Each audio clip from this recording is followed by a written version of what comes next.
그런데요, 막상 예수님을 지옥에서 만난 마귀들이 굉장히 당황했을 것 같습니다. 왜냐면 죄 없는 인간이 다른 사람의 죄를 안고 지옥에 온 것도 처음이고, 그리고 그 사람이 하나님의 아들이에요. 여러분이 마귀 입장 한번 돼보세요. 얼마나 당황스럽겠어요. 오늘 우리에게 주시는 주의 말씀은 고린도전서 15장 42절에서 49절의 말씀입니다.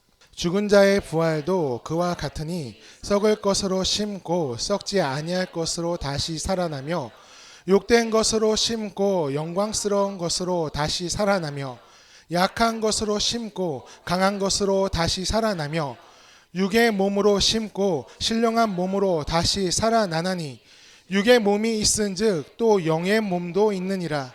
기록된 바 첫 사람 아담은 성령이 되었다 함과 같이 마지막 아담은 살려주는 영이 되었나니, 그러나 먼저는 신령한 사람이 아니요 육의 사람이요 그 다음에 신령한 사람이니라.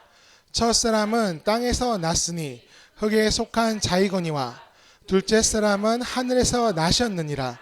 무릇 흙에 속한 자들은 저 흙에 속한 자와 같고 무릇 하늘에 속한 자들은 저 하늘에 속한 이와 같으니, 우리가 흙에 속한 자의 형상을 입은 것 같이 또한 하늘에 속한 이의 형상을 입으리라. 아멘. 오늘 우리에게 주시는 주의 말씀입니다. 자리에 앉아주시기 바랍니다. 우리는요, 부활절을 이렇게 매년 지키고 있지만 그 능력이 무엇인지 잘 모르는 경우가 있습니다. 부활절이 우리 기독교에서 굉장히 중요한 절기라는 것을 다 알고 있지만, 오늘을 살고 있는 우리에게 어떤 의미가 있고 어떤 능력이 있는지 잘 모르는 경우가 많이 있어요. 왜 모를까요? 와닿지 않으니까 모르는 겁니다. 죽었다가 다시 살아났으니까 대단하다고 하면서 놀라면서도 훗날 우리도 부활할 것이다, 이 말씀만 받아들여서 오늘을 사는 우리에게 능력이 되지 못하고 있는 것 같습니다. 왜 능력이 되지 못하느냐? 우리는 아직 죽음을 경험하지 않았으니까요. 죽음이 가까이 다가오지 않았기 때문에 그 부활의 능력에 대해서 관심이 적고 와닿지 않게 받아들이는 경우가 있습니다. 부활을요, 죽은 다음에 이루어지는 능력 정도로 생각하는 사람들이 있어요. 하지만 주님은요, 부활을 현재를 사는 우리들에게 소망이 된다라고 말씀을 하셨어요. 베드로전서 1장 3절에서 4절을 우리 같이 한번 보겠습니다. 그의 많으신 긍휼대로 예수 그리스도를 죽은 자 가운데서 부활하게 하심으로 말미암아 우리를 거듭나게 하사 산 소망이 있게 하시며 썩지 않고 더럽지 않고 쇠하지 아니하는 유업을 있게 하시나니 곧 너희를 위하여 하늘에 간직하신 것이라. 아멘. 부활이 살아있는 우리에게 소망이 된다고, 산소망이 된다고 분명히 말씀을 하고 계십니다. 곧 예수님께서는 살아있는 우리들을 위해서 부활을 이루신 것입니다. 부활이 우리에게 능력이 되려면 오늘 내게 예수님의 부활이 어떤 의미가 있는지 분명히 우리가 알고 있어야 될 줄 믿습니다. 그래서 오늘 설교를 준비하면서 한 가지 상상을 해봤어요. What if? 만약에 부활이 없었다면 지금 우리 기독교의 모습은 어떤 모습이었을까? 한번 상상을 해봤습니다. 만약은 없잖아요. 시간 한번 흘러가면 끝이니까. 영화처럼 멀티버스가 있어가지고 막 볼 수 있는 건 아니지 않습니까? 그래도요, 상상을 한번 해봤어요. 그것이 도움이 될 것 같아서 그렇게 한번 설교를 준비해봤습니다. 죄에 대한 대속은요, 사실 십자가에서 이미 완성이 됐습니다. 율법적으로 그래요. 예수님께서 죄 없는 어린 양이 되셔서 모든 인류의 죄를 대신 속죄하셨습니다. 할렐루야. 예, 이게 대속이에요. 예수님의 죽으심으로 구원은 이미 완성이 되었습니다. 부활을 빼도요, 이 예수님의 대속을 설명하는 데는 부족함이 없습니다. 그런데 그렇다고 해서 이 부활이 없었다면 정말 우리는 어떻게 됐을까? 우리의 신앙, 우리 기독교는 어떤 모습이었을까요? 저는요, 부활이 없었다면 기독교는 없었을 거라고 생각을 합니다. 왜냐? 예수님이 부족해서가 아닙니다. 예수님 잘못이 아니에요. 제자들 때문에 그래요. 그들은요, 십자가 앞에 아무도 없었습니다. 예수님께서 고통당하시면서 그 십자가 길 가실 때도 아무도 없었고, 십자가 위에 있을 때도 아무도 없었습니다. 다 어디 있어요? 다 도망쳤어요. 뿔뿔이 다 흩어져 버렸어요. 예수님의 시신조차 제자들이 수습하지 않았습니다. 아리마대 요셉과 여인들이 그 시신을 수습해서 장례를 치렀습니다. 예수님은요, 3년 동안 이 제자들을 애지중지하셨어요. 같이 다니시면서 여러 가지 이적을 보이시고 직접 가르치셨습니다. 하지만 그 제자들은요, 그 죽음의 공포 앞에서, 죽음 두렵지 않습니까? 그 공포 앞에서 굴복해서 모두 흩어져 버렸어요. 그렇게요, 흩어져 버린 제자들, 그들이요, 예수님의 죽으심 다음에 다시 모이는 일이 생겼습니다.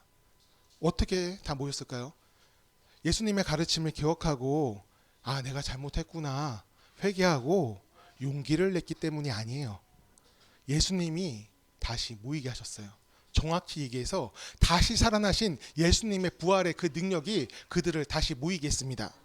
부활하지 않으셨다면 제자들은 다시 모이지 않았을 겁니다. 교주를 잃은 종교가 흩어져 버린 것처럼 뿔뿔이 흩어져서 그저 죽음 앞에 무너진 어느 종교의 이야기로 남았을 것입니다. 사람에게 죽음이란요, 두려움입니다. 왜냐? 아무도 가보지 않았고 아무도 돌아오지 않았기 때문입니다.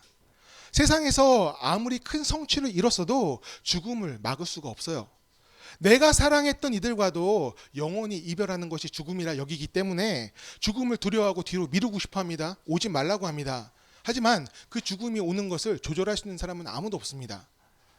예수님이 큰 능력을 많이 보이셨지만 죽음으로 끝났다면 예수님의 모든 것이 덮였을 거예요. 덮이고 사람들은 예수님의 죽음만을 기억했을 겁니다.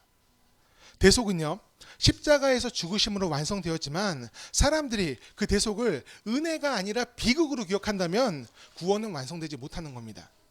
그래서요, 부활이 굉장히 중요한 거예요. 부활은 제자들의 두려움, 죽음에 대한 공포를 지웠습니다. 예수님이 십자가에서 달리신 요일이요, 안식이 전날 금요일이에요. 그렇죠? 금요일이에요. 그리고 부활은 주일날 하셨어요. 이틀 뒤에 3일째 되는 날에 하셨죠. 성경은요, 십자가에서 죽으셨을 때 예수님의 육신이 떠났다라고 얘기해요. 떠났다. 분명히 육신을 떠나셨어요. 그런데 여기서 좀 궁금한 게 하나 생겨요. 육신을 떠나신 영혼은요, 어디 가셨을까요? 3일째 되던 날 육신에 분명히 영혼이 들어왔잖아요. 다시 부활하셨으니까. 그때 동안 뭘 하셨을까요? 천국으로 휴가 가셨다가 아버지 하나님 좀 오랜만에 뵙고, 뭐 33년 만에 대면하여 만나고, 그리고 다시 이제 거기서 좀 쉬다가 이틀 정도 휴가 가지시다가 다시 오셨을까요? 성경은요, 그것에 대해 아무런 설명을 하지 않습니다. 그냥 떠나셨다가 다시 부활하셨다, 그것만 얘기합니다. 예수님의 부활 전까지 무엇을 하셨을까? 사실 요거는요, 별로 중요한 건 아닙니다. 우리한테 부활이 중요한 거죠. 중요한 건 아니에요. 답이 있지도 않아요. 성경이 말하지 않으니까. 그런데요, 저는 너무 궁금해요, 그게. 그래서요, 신학적인 배경을 갖고, 그래도 뭐 제가 신학을 좀 공부하지 않았습니까? 뭐 신학생이 그걸 좀 해야지. 그래서 신학적인 배경을 갖고 한번 해석을 한번 해봤습니다. 저는요, 예수님이 그 기간 동안에 지옥을 정리하셨을 것 같아요. 다른 말로 하면은, 이 정리라는 말을 다른 말로 하면 지옥을 평정하셨다. 저는 그런 상상을 해봅니다. 이것이 무슨 말일까? 죄가 있는 사람은요, 하나님께로 가지 못합니다. 그렇죠? 다 인정하시죠? 죄가 있는 사람은요, 지옥으로 갑니다. 마귀에게 넘겨진 영혼으로 거기서 전락을 하는 거예요. 예수님은요, 죄가 없으신 분이죠. 완전하신 분이죠. 그런데 그런 그가 인류의 모든 죄를 짊어지시고 대신 죽으셨어요. 죄가 있는 사람이 된 거예요. 다른 사람의 죄지만 그걸 다 짊어지신 거예요. 이제는 지옥에 갈 자격이 되신 거예요. 되셔서 지옥으로 가셨는데, 그런데요, 막상 예수님을 지옥에서 만난 마귀들이 굉장히 당황했을 것 같습니다. 왜냐면 죄 없는 인간이 다른 사람의 죄를 안고 지옥에 온 것도 처음이고, 그리고 그 사람이 하나님의 아들이에요. 여러분이 마귀 입장 한번 돼보세요. 얼마나 당황스럽겠어요. 이 아무것도 않는 우리 하여튼 미물 같은 마귀가 하나님의 아들을 지옥에서 맞아들이는 거예요. 예전 같았으면 뭐 책도 좀 휘두르고 불도 좀 던져주고 그럼 괴롭혔을 텐데, 이분은 어떻게 할 수가 없는 분인 겁니다. 예수님의 그 죽음은요, 숭고했고, 하나님의 아들이신 예수님의 권세 앞에 마귀들은요, 그저 굴복할 수밖에 없는 겁니다. 2004년에 개봉한 영화가 있어요. 패션 오브 크라이스트. 알고 계십니까? 기억하시죠? 거기서요, 굉장히 인상적인 장면이 하나 있어요. 예수님이 십자가에 이렇게 못 박히실 때 그 군중들 사이로 마귀, 검은 옷을 뒤집어 쓴 마귀가 지나다니는 장면이 있어요. 그러면서 이제 웃어요. 왜냐하면 본인이 승리했다 생각하니까. 이 땅에 오신 그 신이 사람들로부터 버림당했다. 신의 계획은 실패했다. 마귀가 그렇게 생각하니까 거기서 미소를 짓는 겁니다. 그런데 십자가에서 예수님이 다 이루었다 하시면서 운명하시니까 그 순간 마귀는요, 울부짖으며 자신이 나온 그 음부로 무너져 나갑니다. 십자가는요, 마귀가 승리한 것이 아니라 영원한 패배를 열었습니다. 마귀는 거기서 진 거예요. 누구든지 예수님의 이름을 영접하면 구원을 얻고 하나님의 나라로 갈 수 있게 된 것입니다. 죄로 사람을 묶으려던 마귀가 이제는 할 수 있는 일이 없어진 거예요. 예수님의 이름으로 이렇게 오는 사람은 모두 다 통과시킬 수밖에 없는 거예요. 부활은요, 예수님의 승리를 확증한 것입니다. 부활을 통해 죽음의 권세마저 예수님 앞에 굴복했음을 모든 사람들한테 예수님이 친히 알려주신 거예요. 제자들과 이 모든 믿음의 사람들이 죽음의 두려움으로부터 자유롭게 하신 것입니다. 부활은요, 모든 믿는 자들의 소망입니다. 죽은 다음에 소망이 되는 것이 아니라 내가 지금은 죽지만 언젠가 다시 부활을 할 거야, 다시 살아날 거야, 이것도 맞아요. 하지만 죽은 다음에 소망이 되는 것이 아니라 살아있는 오늘 소망이 되는 거예요. 42절부터 44절까지 우리 한번 같이 읽겠습니다. 죽은 자의 부활도 그와 같으니 썩을 것으로 심고 썩지 아니할 것으로 다시 살아나며 욕된 것으로 심고 영광스러운 것으로 다시 살아나며 약한 것으로 심고 강한 것으로 다시 살아나며 육의 몸으로 심고 신령한 몸으로 다시 살아나나니 육의 몸이 있은즉 또 영의 몸도 있느니라. 아멘. 썩을 것이 썩지 않는 것으로 살아납니다. 욕된 것이 영광으로 살아납니다. 약한 것이 강한 것이 됩니다. 육이 전부라고 생각하고 절망했던 사람들이 영혼을 사모하며 오늘을 버티며 이기게 됩니다. 이게 부활의 능력입니다. 부활은 우리가 살아있는 오늘, 우리 삶에 힘을 불어주는 하나님의 능력입니다. 세상에 휩쓸리기 쉬운, 너무나 쉬운 우리들에게 진정 사모하고 놓쳐서 안 되는 것이 무엇인지 알려주고 있어요. 여러분, 자녀를 바라보는 부모의 마음은 어떨까요? 우리 교회 아이들도 지금 많이 왔는데 어떠십니까? 원수 같으십니까 혹시? 제발 잠들어라, 잠잘 때가 제일 이뻐, 이런 얘기 하십니까? 난 했는데 아니잖아요. 저는요, 자녀를 바라보는 부모의 마음은 다 비슷할 거라 생각을 합니다. 자녀가요, 정말 잘 되기를 바랍니다. 그리고 나보다 더 나은 사람이 되었으면 좋겠어요. 또 나은 삶을 살았으면 좋겠습니다. 여러분도 다 그럴 거예요. 근데요, 부모들이 생각하는 자녀의 그 더 나은 삶이란 무엇일까요? 여러 가지 생각이 있을 거예요. 나열하면 굉장히 많겠죠.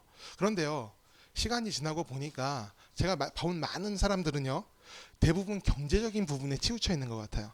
자녀를 물어보는 거 지금 장래에만 꼭 물어보잖아요. 일정 나이가 되면은. 그러면 다들 이게 좀 많이 버는 직업들을 선택하길 바라는 것 같아요. 이 경제적인 부분도 사실 나쁘진 않아요. 중요합니다. 경제적으로 여유를 갖는 것이 삶의 질을 높인다고 여기기에 자녀들의 성공을 위해서 많은 공을 들입니다.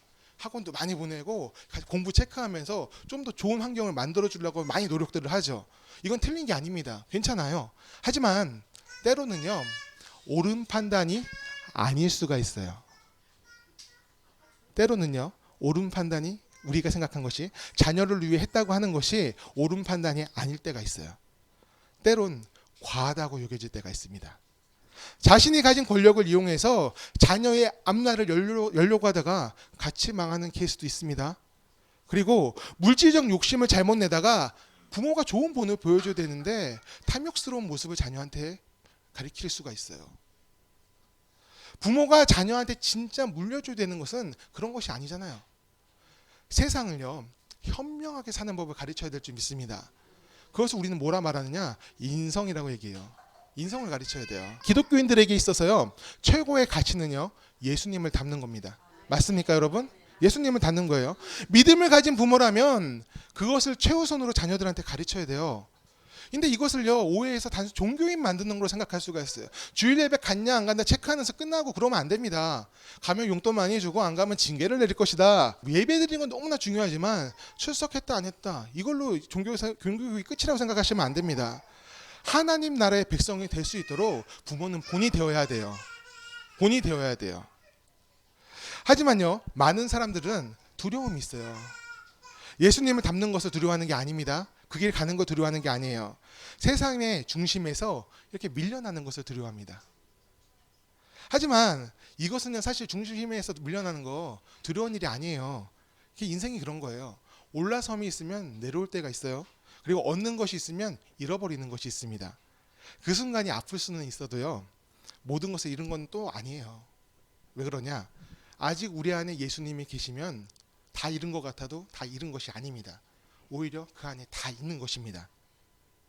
45절에서 46절 말씀 우리 같이 읽겠습니다. 기록된 바 첫사람 아담은 생명이 되었다 함과 같이 마지막 아담은 살려주는 영이 되었나니 그러나 먼저는 신령한 사람이 아니요 육의 사람이요 그 다음에 신령한 사람이니라. 아멘.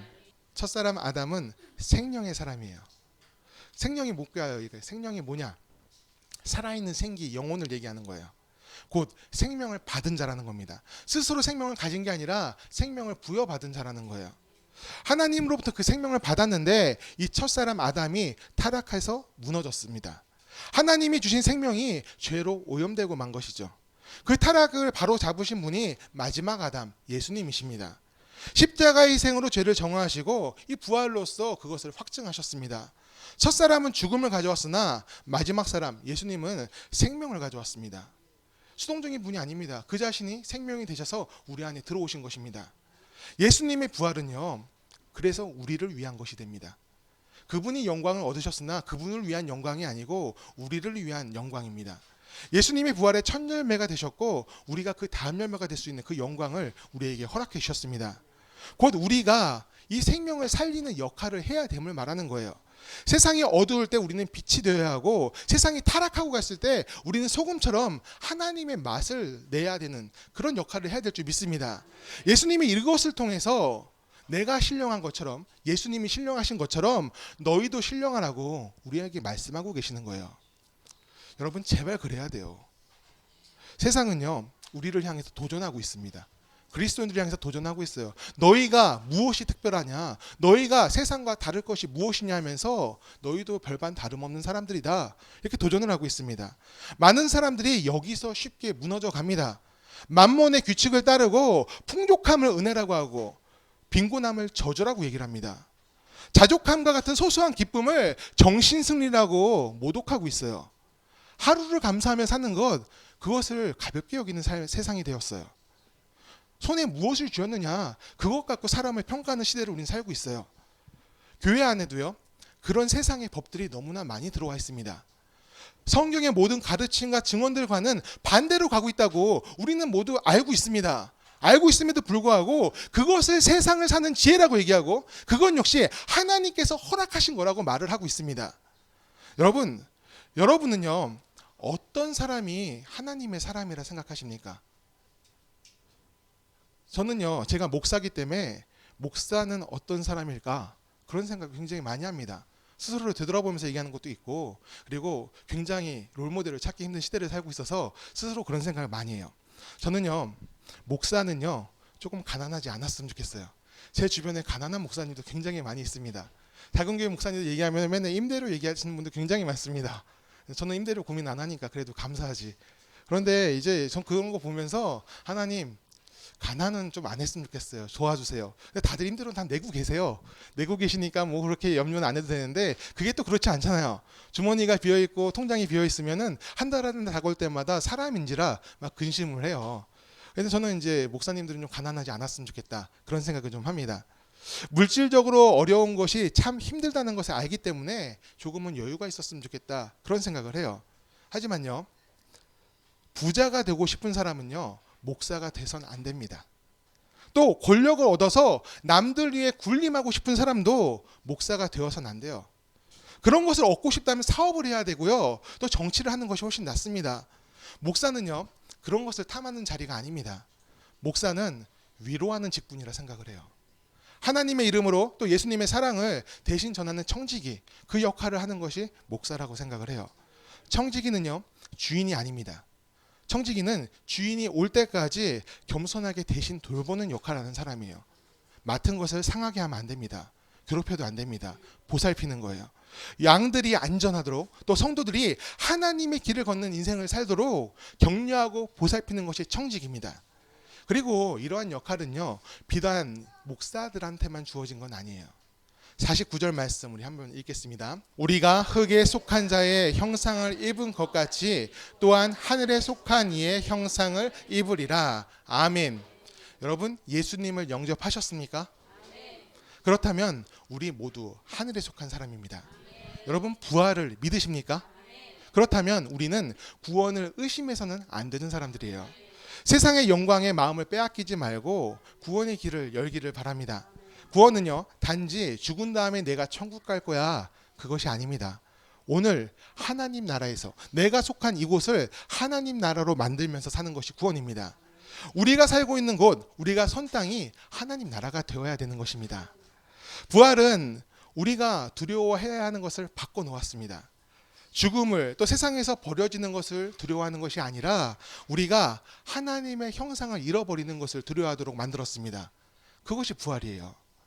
세상에 닳고 닳아서 또 찌들고 찌들어서 하나님의 형상이 사라지고 하나님의 향기가 전혀 나지 않는 그런 사람들, 그런 사람이 되지 않았으면 좋겠습니다.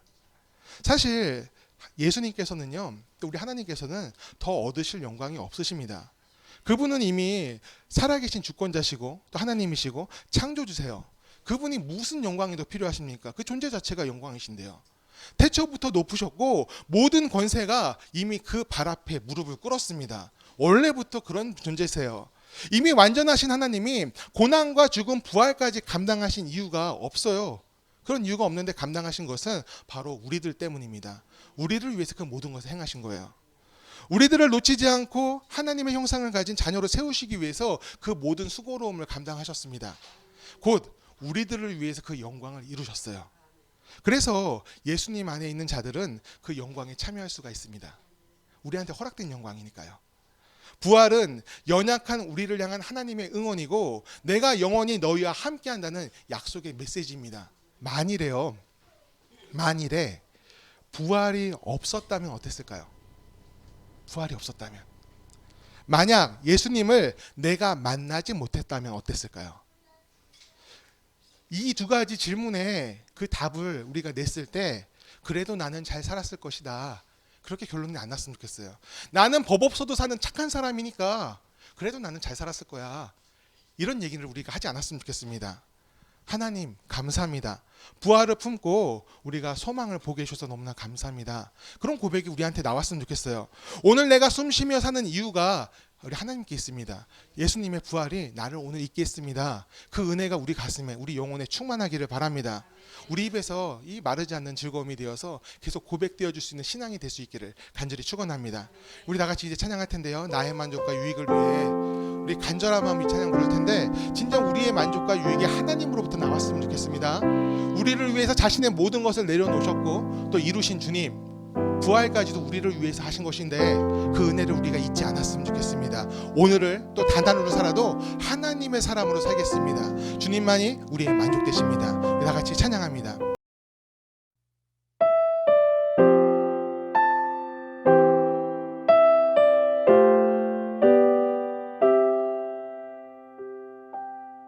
나의 만족과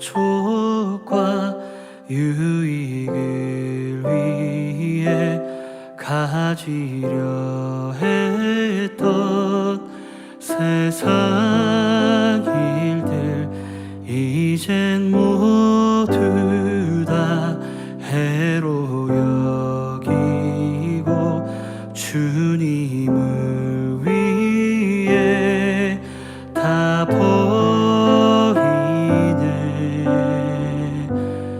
내 안에 가장 귀한 것 주님을 알미라. 모든 것 되시며 의와 기쁨 되신 주 사랑합니다.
모든 것 되시며 의와 기쁨 되신 주 사랑하옵나이다.